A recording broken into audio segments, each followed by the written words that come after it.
Dinosaur नहीं, राइनासोर के dinosaur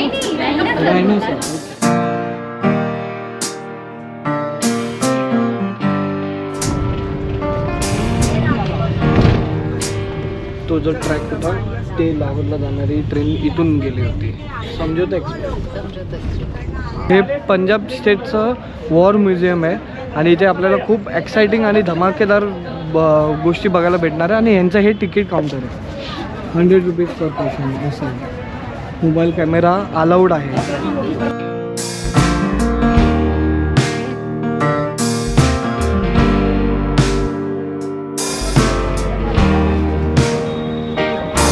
हे तोफच्या पुढे लावतात ना ते तोफच्या पुढे लावतात ना तोफच्या पुढे ते वॉर करताना तोफच्या पुढे लावतात बघा ते.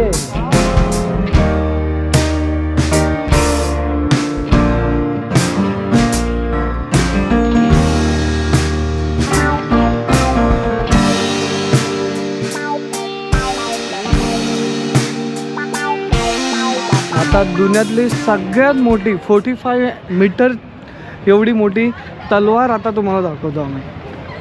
अरे बापरे, हिला कसं कॅप्चर करायचं? कॅमेरा जस्टिस करेल की नाही माहिती नाही, पण दाखवायचा प्रयत्न नक्की करेल.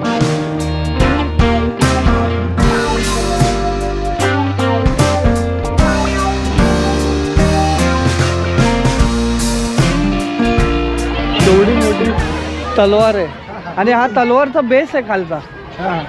एवढा मोठा बेस आहे. काय वरती असेल उंच ती. मी तरी दाखवलंय सगळ्यात 360. तुम्हाला कसं वाटलं आम्हाला नक्की कळवा. असं बघितलं तर इथून खालून चक्कर येईन आपल्याला. ही रणजित सिंगच्या टाईमची एराची ही तोफ ओरिजिनल आहे. म्हणजे त्याला आता लाकडाचं फर्निचरचं मेकओव्हर केलं आहे, पण ती खरी आहे आणि इथे ठेवली या म्युझियमला.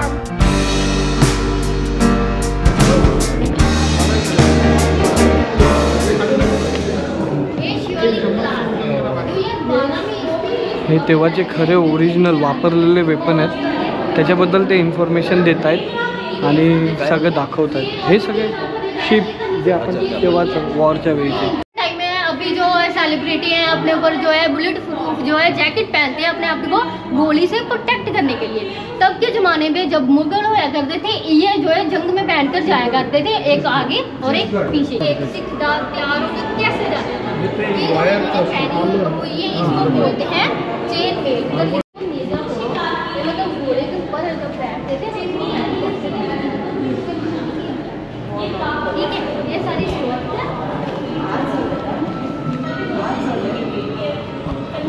ये वही गाल है डायनासोर की स्किन से उसको बनाया गया. डायनासोर नहीं, राइनासोर के राइनासोर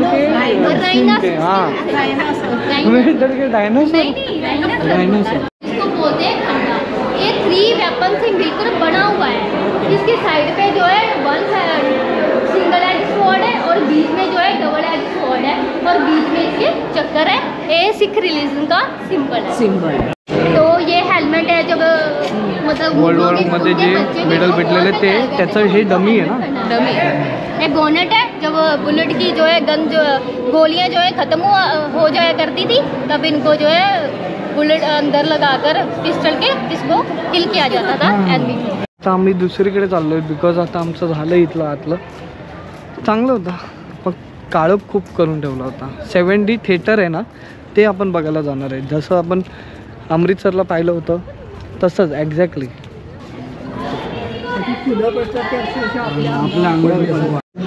हा वेटिंग एरिया आहे. 7D थिएटर आतमध्ये आहे ॲक्च्युली. मला वाटलं हे आहे की काय 7D थिएटर, पण नाही, आय एम रॉंग. ते आतमध्ये आहे. तर आता इथे आम्ही वेटिंगला बसलो आहे. कोणाचा तरी शो ऑलरेडी चालू आहे. त्यांचा झाल्यानंतर मग आम्ही आतमध्ये जाणार आणि शो एन्जॉय करणार. आणि शूट करायला अलाउड असेल तर तुम्हालाही दाखवणार. शूटिंग अलाउड नाही पण तरी आम्ही थोडंसं दाखवतो, कारण की मग तुम्ही येऊन इथे 7D काय बघू नाही शकत. मग तुम्ही येऊन इथे स्वतः एक्सपिरियन्स घ्या. भेटूयात आता 7D शो नंतर. Bye bye bye. खूप मजा आली. आम्ही बघितलं 7D एकदम ऑसम होतं ते. खरंच ना एकदम इकडे हा कन्सेप्ट खूप छान आहे एकदम. आणि आपल्या इथे पण असं आता जाऊन शोधावं लागेल की 7D कुठे. एवढी सवय लागली त्याला.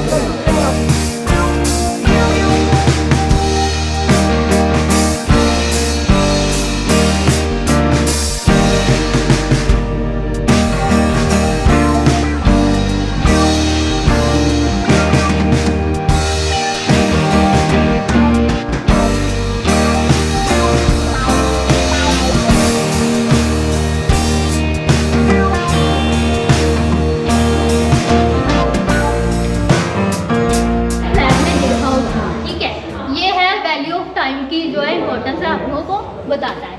जब सिकंदर का राज जो है ख़त्म हो गया था, तभी आया था मौर्य साम्राज्य। ठीक है, ये अखंड भारत है, अनडिवाइडेड मैप है इंडिया का। ये सारा ऑरेंज कलर में जो आप देख रहे हैं, सारा उनके अधीन था, मौर्य साम्राज्य था।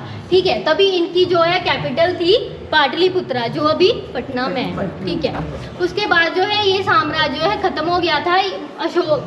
अशोक थे इनकी उत्तराधिकारी, उनको मतलब उन्होंने ख़त्म कर दिया था, वो बौद्ध धर्म में आ गए थे, तो उसके बाद ये इनका पतन हो गया था। तो इन्होंने बहुत इधर तक ही था ना, इधर तक ही था क्या इनका? ना ये मौर्य, हाँ, ये कोई और एम्पायर था। अच्छा, चौलस और अफगानिस्तान में तभी मौर्य साम्राज्य।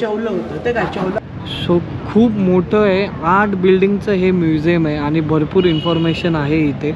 आणि मी कवर करायला काय नाही, मी कवर केलं असतं, बट प्रॉब्लेम असा आहे ना की तुम्ही इथे येऊन बघितलं तर तुम्हाला जास्त चांगलं समजणार आहे.